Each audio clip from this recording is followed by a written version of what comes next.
Hello everyone, how are you all? I hope you all are fit and fine. I am your maths teacher Aradhna from LearnoHub, a free learning platform where you can learn math, science, SST absolutely for free at learnohub.com.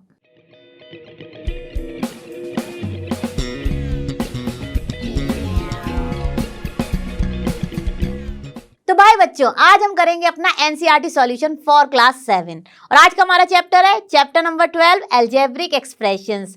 Finish करेंगे इसकी exercise 12.1 के question number 3 to 7।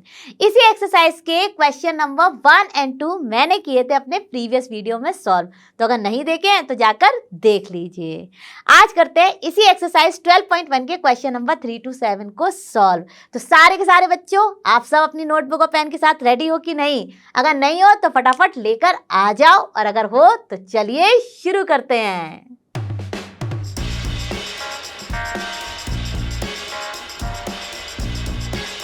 तो बच्चों, अब हमारी screen पर है exercise 12.1 का क्वेश्चन नंबर 3। तो देखते हैं ये क्या कह रहा है। Identify the numerical coefficient of terms, bracket में दिया गया है other than constants in the following expression. अब कांस्टेंट क्या होते हैं? सारे के सारे नंबर्स वैल्यूज को हम कहते हैं कांस्टेंट, और जितने भी वेरिएबल्स होते हैं भाई वो होते हैं हमारे एक्स वाई जेड अल्फाबेटिकल चीज़ें जो होती हैं वो होती हैं हमारी वेरिएबल्स। ठीक है, आप देखिए हमें इसमें सारे के सारे जो भी हमारे ये जो अलजेब्रिक एक्सप्रेशंस दिए गए हैं इनमें फाइंड करना है अपना न्यूमेरिकल कोफिशिएंट ऑफ टर्म, लेकिन कांस्टेंट वैल्यूज को टच नहीं करना है। कांस्टेंट वैल्यू हमारी हो जाएंगी नंबर्स। तो चलिए फटाफट देखते हैं अपने फर्स्ट वन में कि हमारा क्या है यहाँ पर न्यूमेरिकल कोफिशिएंट ऑफ टर्म्स। ठीक है, तो यहाँ पर देखिए ये तो कांस्टेंट वैल्यू है तो इसको हम टच नहीं करेंगे। हमारा जो टर्म है वो है -3t²।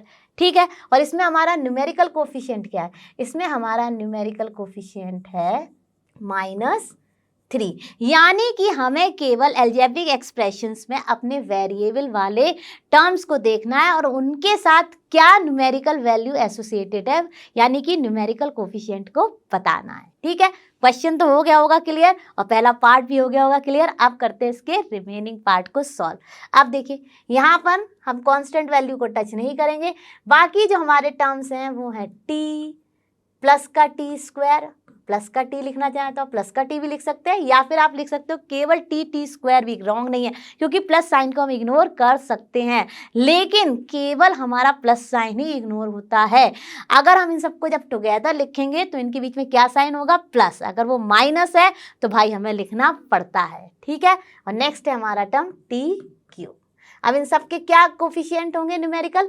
सब में 1 1 1 का मल्टीप्लाई है, तो इन सब के न्यूमेरिकल कोफिशिएंट है 1 1 1। क्लियर हो गया होगा? ठीक है, अब करते हैं अपना नेक्स्ट वन। नेक्स्ट वन में हमारा है सारे के सारे जो टर्म्स हैं उनमें है वेरिएबल। ठीक है, कोई भी हमारा अलोन केवल न्यूमेरिकल वैल्यू नहीं है। ठीक है, तो हम लिख लेंगे इसके सारे टर्म्स क्या हो जाएंगे? x प्लस का 2xy एंड 3y। अब सारों के सारों के न्यूमेरिकल कोफिशिएंट क्या होंगे? अगर हमारे किसी भी टर्म के साथ कोई भी न्यूमेरिकल वैल्यू नहीं है तो वो होती है हमेशा 1, तो यानी कि हमारा x का जो न्यूमेरिकल कोफिशिएंट है वो है 1। ठीक है, अब हमारा सेकेंड टर्म का न्यूमेरिकल कोफिशिएंट +2 और हमारा थर्ड टर्म का है +3, या आप लिख सकते थे केवल 2 और 3 भी। ठीक है, अब करते हैं अपना फोर्थ वन। फोर्थ वन में हमारा देखिए दोनों ही वेरिएबल वाले टर्म्स हैं, तो टर्म्स क्या क्या है? 100m एंड 1000m, और हमारे क्या है न्यूमेरिकल कोफिशिएंट इनके?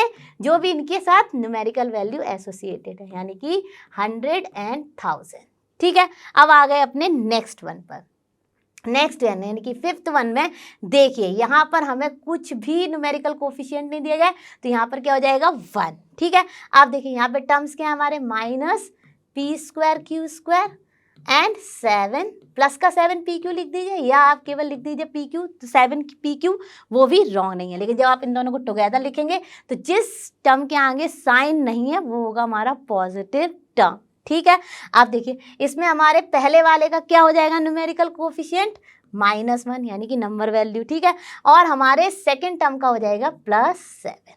तो देखिए सारे के सारे अलजेब्रिक एक्सप्रेशंस के हमने लिख लिए टर्म्स भी, और सारों के सारे जितने टर्म्स थे हमारे वेरिएबल एसोसिएटेड उनके न्यूमेरिकल कोफिशिएंट। हमें कांस्टेंट वैल्यूज़ को नहीं लिखना था तो हमने नहीं लिखा।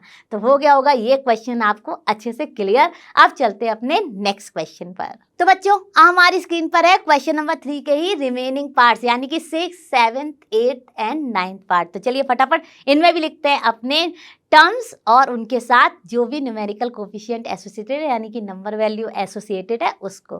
तो देखिए इसमें हमारा क्या क्या है, इसमें हमारे टर्म्स हैं 1.2a एंड प्लस का लिख दिया 0.8b।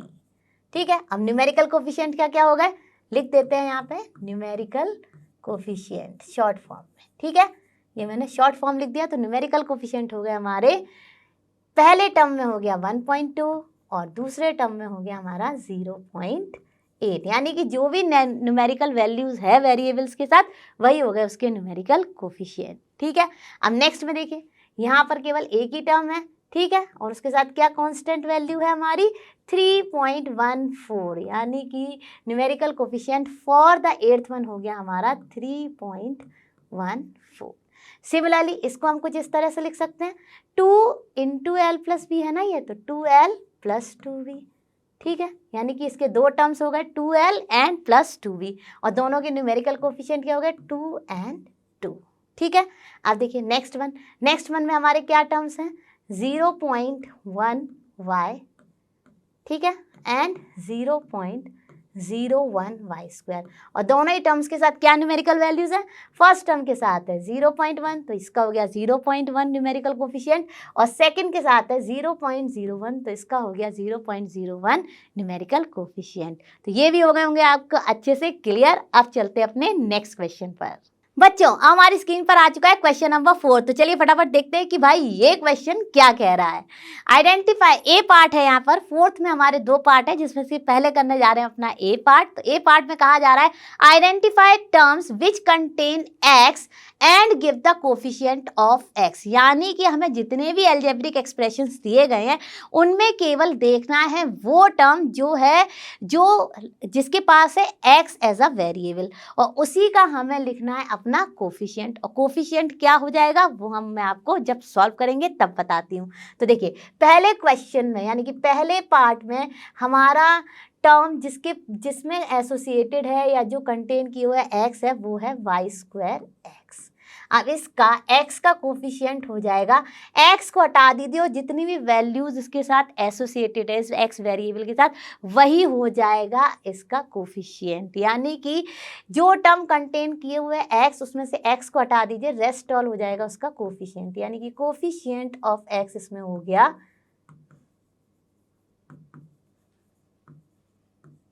y²। ठीक है, क्लियर हुआ होगा। आप देखिए यहाँ पर हमारे पास,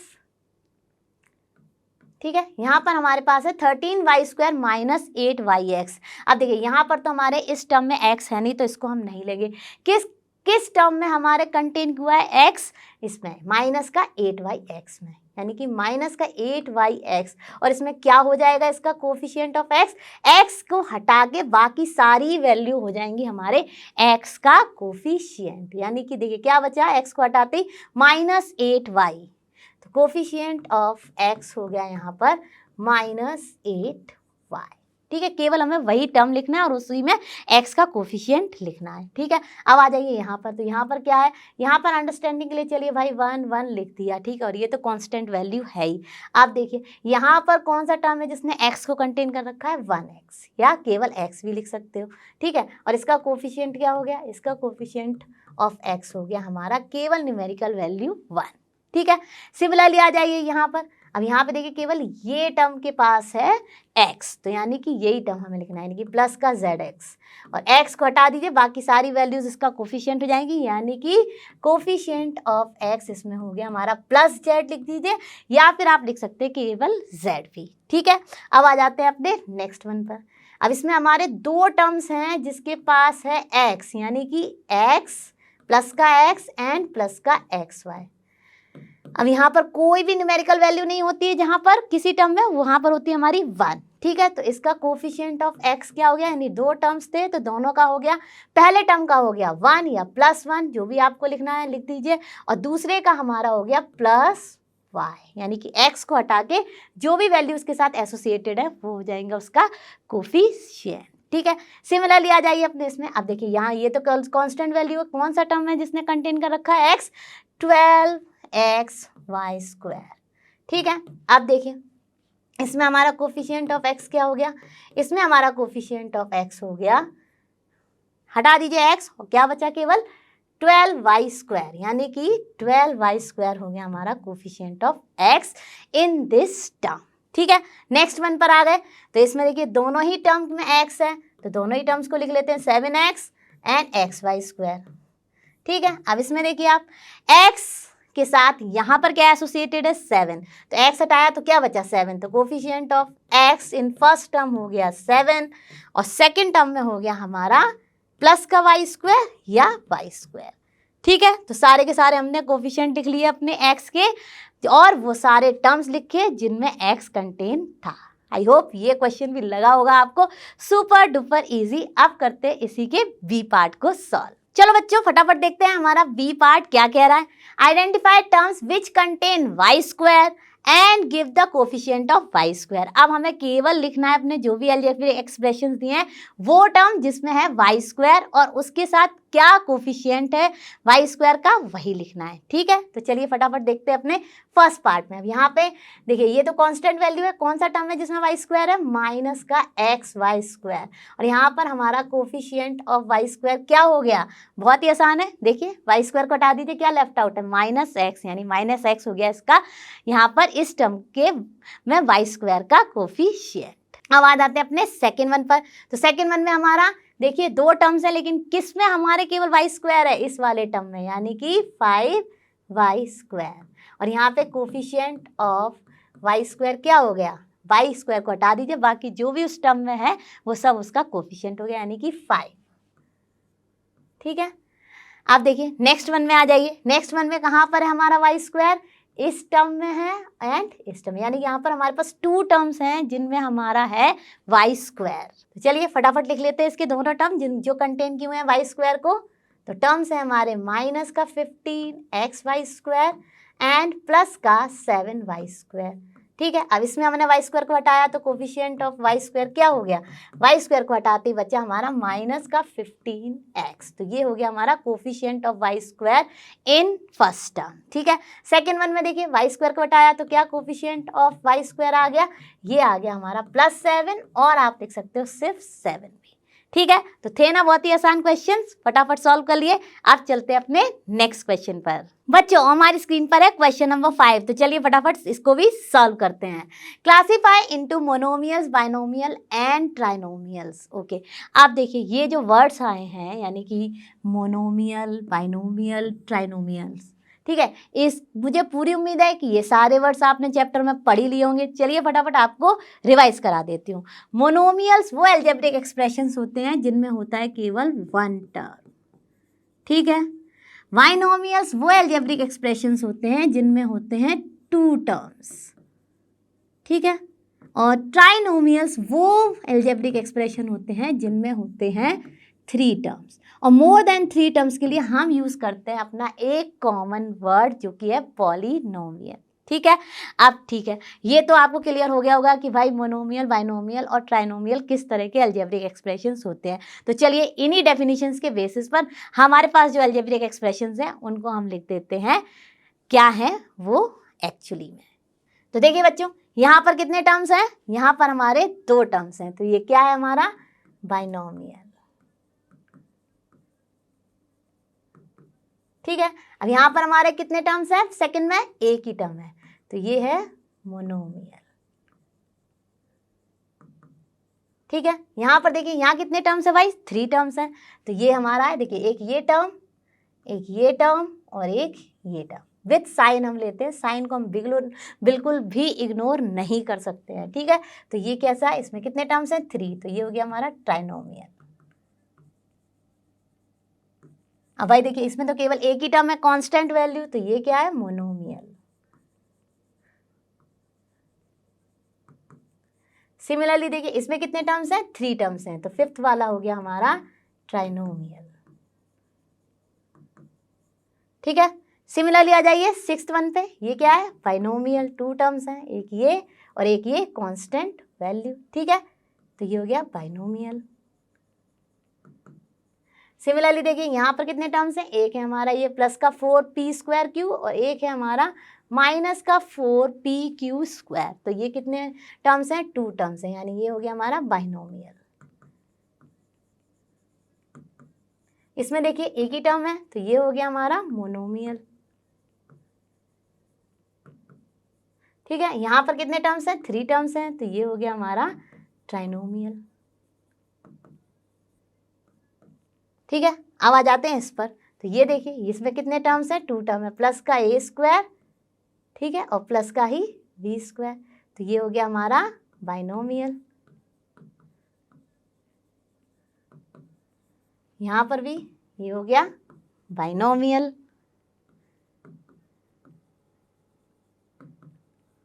और यहाँ पर देखिए इसमें कितने टर्म्स हैं, 3 टर्म्स हैं, एक ये और एक ये, यानी कि 2 हमारे वेरिएबल टर्म्स और एक हमारा कांस्टेंट। तो ये किस तरह का हो गया, ये हो गया ट्राइनोमियल। तो बहुत ही आसान थे सारे के सारे पार्ट्स, मैंने फटाफट सॉल्व कर दिया और आप सबने भी मुझसे पहले ही सॉल्व कर लिया होगा। तो चलिए चलते अपने नेक्स्ट क्वेश्चन पर। बच्चों हमारी स्क्रीन पर है क्वेश्चन नंबर 6। तो क्वेश्चन नंबर 6 क्या कह रहा है, state whether a given pair of terms is of like और अनलाइक टर्म्स। आप देखिए बच्चों, आपने जब चैप्टर पढ़ा होगा तो लाइक और अनलाइक टर्म्स के बारे में जरूर पढ़ा होगा। क्या होते हैं हमारे लाइक टर्म्स, चलिए फटाफट बताइए। बिल्कुल सही कहा आप सबने, लाइक टर्म्स वो टर्म्स होते हैं जिनमें होते हैं वेरिएबल सेम और उनकी पावर्स भी सेम। यानी कि अगर एक टर्म में हमने लिख दिया चलिए xy², तो दूसरा टर्म में भी होना चाहिए हमारा x, कांस्टेंट वैल्यू कुछ भी हो कोई फर्क नहीं पड़ता है, लेकिन हमारा वेरिएबल्स और उनकी पावर सेम होनी चाहिए। अब एक क्वेश्चन बहुत अच्छा सा दिमाग में आया है कि ये और ये सेम है क्या, बिल्कुल सेम है, क्योंकि ये दोनों ही हमारे लाइक टर्म होंगे। क्यों होंगे, क्योंकि यहाँ पर देखिए x है, x की वैल्यू यहाँ पे पावर 1 है, यहाँ पर भी पावर 1 है, y है और y की भी हमारी 2 पावर है। ठीक है, ऑर्डर कुछ भी हो लेकिन अगर वेरिएबल सेम है और उनकी पावर सेम है तो वो हमारे कहलाते हैं लाइक टर्म्स। कांस्टेंट वैल्यू यानी कि न्यूमेरिकल कोफिशिएंट को हम इसमें नहीं देखते। ठीक है, न्यूमेरिकल वैल्यू कुछ भी हो सकती है। ठीक है, आपने ये भी पढ़ा होगा कि हमारे लाइक टर्म्स ही हम अलजेब्रा में ऐड और सब्ट्रैक्ट कर सकते हैं। पढ़ा है कि नहीं, बिल्कुल पढ़ा होगा। तो चलिए अब आपको समझ आ गया कि लाइक टर्म्स क्या होते हैं। अब फटाफट बता देते हैं अनलाइक टर्म्स। अनलाइक टर्म्स वो होते हैं हमारे किसी भी अलजेब्रिक एक्सप्रेशंस के जिनमें होते हैं डिफरेंट वेरिएबल और डिफरेंट पावर्स। फॉर एग्जाम्पल मैं यहाँ पर लिख देती हूँ 2xy² एंड 2x²y। अब देखिए बच्चों, यहाँ पर हमारा कांस्टेंट वैल्यू सेम है, कोई फर्क नहीं पड़ता, ये डिफरेंट भी होता तो भी कोई फर्क नहीं पड़ता। लेकिन देखिए भाई वेरिएबल्स, तो यहाँ पर हमारे वेरिएबल्स हैं एक्स वाई, यहाँ पर भी बिल्कुल हमारे एक्स वाई हैं, लेकिन फिर ये क्यों नहीं है हमारे लाइक टर्म्स, क्योंकि अगर आप देखेंगे यहाँ पर x की पावर है 1 और यहाँ पर है भाई x की पावर 2 और यहाँ पर हमारी y की पावर 2 है और यहाँ पर हमारे y की पावर है 1। तो ये दोनों इवन दो यहाँ पर सब कुछ सेम है, वेरिएबल सेम है और यहाँ पे कांस्टेंट वैल्यूज भी सेम है, बट ये नहीं है हमारे लाइक टर्म्स क्योंकि पावर सेम नहीं है। तो क्या होना चाहिए, न्यूमेरिकल वैल्यू कुछ भी हो लेकिन वेरिएबल्स और उनकी पावर सेम हो, तभी हम उन टर्म्स को कहते हैं अपना लाइक टर्म्स और उन्हीं को हम कर सकते हैं ऐड और सब्ट्रैक्ट। तो चलिए कॉन्सेप्ट तो आपको रिवाइज हो ही गया होगा लाइक और अनलाइक टर्म्स का। तो इसी बेसिस पर फटाफट सारे के सारे पार्ट्स को सॉल्व करते हैं। तो चलिए बच्चों देखते हैं अपना फर्स्ट पार्ट। तो दोनों ही कांस्टेंट वैल्यू है, इनको ऐड और सब्ट्रैक्ट कर सकते हैं भाई। तो ये तो है हमारे लाइक टर्म्स। ठीक है, कांस्टेंट वैल्यू लिख दिया मैंने यहाँ पे और ये है हमारे लाइक। ठीक है, क्योंकि कांस्टेंट वैल्यूज को तो हम ऐड और सब्ट्रैक्ट कुछ भी कर सकते हैं। ठीक है, तो ये हो गया लाइक टर्म्स। अब देखिए भाई यहाँ पर आए तो देखिए हमने कहा न्यूमेरिकल वैल्यू कुछ भी होनी चाहिए, वेरिएबल्स देखने हैं, वेरिएबल सेम है और पावर भी सेम है। तो ये किस तरह के टर्म्स हैं, ये हैं हमारे लाइक टर्म्स। ठीक है, नेक्स्ट आ गए। अब देखिए यहाँ पर भाई न्यूमेरिकल वैल्यू सेम है, इवन दो साइन भी सेम है, पर क्या ये लाइक टर्म्स हैं? बिल्कुल नहीं है, क्योंकि भाई वेरिएबल वैल्यूज तो डिफरेंट हैं। यहाँ पर x है और यहाँ पर y है, तो ये हैं हमारे अनलाइक टर्म्स। चलिए अब फटाफट देखते हैं नेक्स्ट वन। अब नेक्स्ट वन में देखिए न्यूमेरिकल वैल्यूज को तो हमें देखना ही नहीं है, जो भी है बनी रहने दीजिए। यहाँ पर है एक्स वाई और यहाँ पर है वाई एक्स। क्या है ये हमारे लाइक टर्म्स? बिल्कुल हैं, क्योंकि भाई हमें तो अपने वेरिएबल्स और उनकी पावर्स देखनी है ना। क्या फर्क पड़ता है, ऑर्डर उन्होंने चेंज कर दिया। देखिए यहाँ पर भी एक्स है, यहाँ पर भी एक्स है, यहाँ पर भी वाई है और दोनों की पावर्स भी हमारी सेम ही है, तो ये हैं हमारे लाइक टर्म्स। अब देखिए यहाँ पर, अब यहाँ पर थोड़ा सा ध्यान दीजिएगा। देखिए यहाँ पे भैया हमारे कांस्टेंट वैल्यूज तो चाहे कुछ भी हो बनी रहने दीजिए। यहाँ पर है एम स्क्वायर और यहाँ पर है एम और यहाँ पर है पी और यहाँ पर है पी स्क्वायर। तो देखिए वेरिएबल सेम है, लेकिन हमारे वेरिएबल्स की पावर सेम नहीं है। तो क्या ये हैं हमारे लाइक टर्म्स? बिल्कुल नहीं है, तो हम लिखेंगे इनको अनलाइक टर्म्स। तो ये चीज़ आपको अच्छे से दिमाग में रखनी है कि कौन से टर्म्स होते हैं भाई हमारे लाइक टर्म्स। आप देखिए यहाँ पे कांस्टेंट वैल्यू सेम है और वेरिएबल्स भी सेम है, लेकिन अगेन पावर्स तो सेम नहीं है भाई, तो ये भी हैं हमारे अनलाइक टर्म्स। तो क्लियर हो गया ना अच्छे से ये वाला क्वेश्चन। चलिए चलते हैं अपने नेक्स्ट क्वेश्चन पर। तो बच्चों हमारी स्क्रीन पर आ गया क्वेश्चन नंबर 7। चलिए देखते हैं ये क्या कह रहा है। Identify like terms in the following. तो भाई अभी तो मैंने आपको बताया था लाइक टर्म्स क्या होते हैं, तो आप सबको मालूम है। तो चलिए फटाफट इसमें भी फाइंड करते हैं अपने लाइक टर्म्स को। तो चलिए सॉल्व करते हैं पहले अपना ए पार्ट। ए पार्ट में सबसे पहला हमारा है टर्म माइनस का एक्स वाई स्क्वायर। अब हमें देखना है कि ये जितने भी टर्म्स दिए गए हैं इसमें हमारे एक्स वाई स्क्वायर के क्या टर्म्स हैं। ठीक है, तो देखिए एक्स वाई माइनस का एक्स वाई स्क्वायर लिख लिया पहले। ठीक है, अब देखते हैं ये देखिए इसके साथ सेम ये वाला है। ठीक है, तो ये हो गया हमारा 2xy स्क्वायर। अब और कोई भी है जिसमें है हमारा एक्स वाई स्क्वायर? कोई भी नहीं है। देखिए ये यहाँ पर एक्स स्क्वायर वाई है, ये एक्स वाई स्क्वायर नहीं है, तो ये लाइक टर्म नहीं है। तो चलिए ये हो गया हमारा एक, तो ये दोनों लाइक टर्म्स हो गए। अब देखते हैं अपना नेक्स्ट वन। तो नेक्स्ट वन है हमारा वाई एक्स स्क्वायर। तो इसको मैं कर देती हूँ ट्राइंगल में। ठीक है, डिफरेंट डिफरेंट शेप। तो अब नेक्स्ट है हमारा माइनस का 4y एक्स स्क्वायर। अब देखिए फटाफट ऐसा कौन सा टर्म है जिसमें y एक्स स्क्वायर है भाई? फटाफट देखते हैं। इसमें नहीं है, इसमें नहीं है, इसमें नहीं है, इसमें नहीं है, इसमें नहीं है, इसमें y एक्स स्क्वायर। देखिए ऑर्डर चेंज हो गया है, लेकिन ये हैं हमारे लाइक टर्म ही। तो इसके साथ हमारा कौन सा आ गया? ये, यानी कि कॉमा 20x स्क्वायर y। ठीक है, देखिए ऑर्डर चेंज है, लेकिन देखिए वेरिएबल सेम है और उनकी पावर्स भी सेम है, तो ये हैं हमारे लाइक टर्म्स। ठीक है, अब आ जाते हैं अपना एक्स स्क्वायर का। तो 8x स्क्वायर है यहाँ पे। अब देखिए एक्स स्क्वायर का और कहाँ पर टर्म दिख गया हमें? ये दिख गया माइनस का 11x स्क्वायर। तो ये दोनों हो गए लाइक टर्म्स। और उसके बाद हमारा ये भी है माइनस का 6x स्क्वायर, यानी कि हमें मिले अपने 3 like terms of x square. ठीक है, तो चलिए फटाफट लिख लेते हैं। ठीक है, अब देखते हैं अपने y के। तो y में एक ये रहा, तो चलिए इसको मैं कुछ ऐसे ऐसे बना देती हूँ। अब ये 7y है। अब देखिए कोई और ऐसा टर्म है जिसमें हमारा y आ रहा है? तो इसमें तो x आ रहा है, इसमें xy आ रहा है, ये रहा देखिए। तो ये भी हमारा है लाइक टर्म्स। तो लिखेंगे 7y, y, they are like terms. तो बच्चों अब देखते हैं अपना। तो नेक्स्ट हमारा क्या है? x वाला टर्म। तो ये है हमारा जिसमें है कि x कंटेन हुआ है। तो चलिए देखते हैं और कोई ऐसा टर्म है भाई जिसमें हमारा x आ रहा है। चलिए देखते हैं। तो एक ये है और एक ये है, तो कुछ इसको डिफरेंट डिज़ाइन बना देते हैं, कुछ ऐसे ऐसे। ठीक है, तो इससे हमें ये पता चल जाएगा कि हमारे कौन कौन से कंप्लीट हो गए। ठीक है, तो ये देखिए ये हो गया हमारा एक और लाइक टर्म का कॉम्बिनेशन, यानी कि माइनस का 100x, 3x, ये भी हमारे क्या है, लाइक टर्म्स।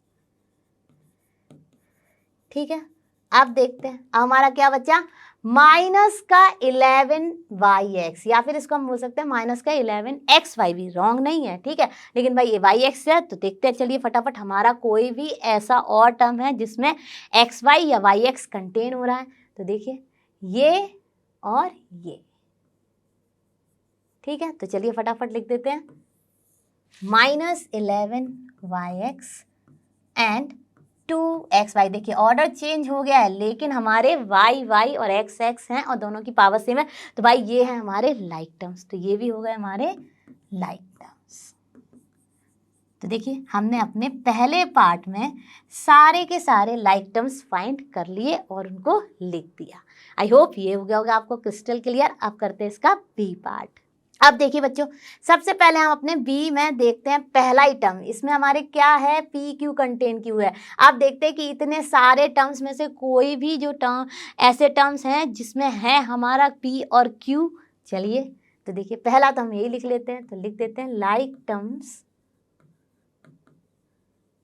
और वो क्या क्या हो गए, देखिए यहाँ पे 10pq, और अगर आप ध्यान से देखें तो माइनस का 7pq, ये भी तो भाई क्या कंटेन क्यू है, p और q ही तो क्यू है, तो ये हो गया माइनस का 7qp, यानी कि इनके ऑर्डर चेंज हैं लेकिन ये हैं हमारे लाइक टर्म्स ही। ठीक है, अब देखते हैं कोई और है जिसमें pq है, ये देखिए यहाँ पर ये है, तो इसको भी लिख देते हैं 78qp। ठीक है, अब देखते हैं कोई और टर्म है जिसमें QP है, नहीं है, तो चलिए हमारे QP वाले सारे टर्म्स लिख गए। अब देखते हैं अपना नेक्स्ट वन, तो नेक्स्ट वन में क्या है, 7p। ठीक है, अब देखते हैं कौन से ऐसे और टर्म्स हैं जिसमें हमारा P है, तो सबसे पहले हम लिख लेंगे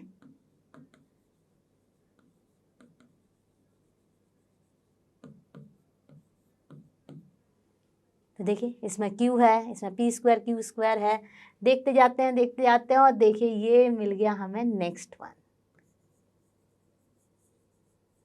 ठीक है, और इसके अलावा कहीं भी नहीं है P, तो ये हो गया, और एक 2405p। ठीक है, ये हो गया लाइक टर्म्स। अब देखते हैं अपना नेक्स्ट वन। अब देखिए नेक्स्ट है हमारा 8q। अब देखते हैं फटाफट भाई 8q को कंटेन क्यू है, कोई और टर्म है कि नहीं है। ठीक है, तो पहला तो हमने लिख लिया 8q। अब देखते हैं, ये देखिए इसको मैंने ट्राइंगल से बना दिया, तो नेक्स्ट आ गया हमारा -100q कॉमा। ठीक है, और कोई है जिसमें हमारा q है, तो और कोई नहीं है। ठीक है, अब चलते अपने नेक्स्ट वन, -p² Q², तो इसको मैं बना देती हूँ रेक्टेंगल। ठीक है, तो माइनस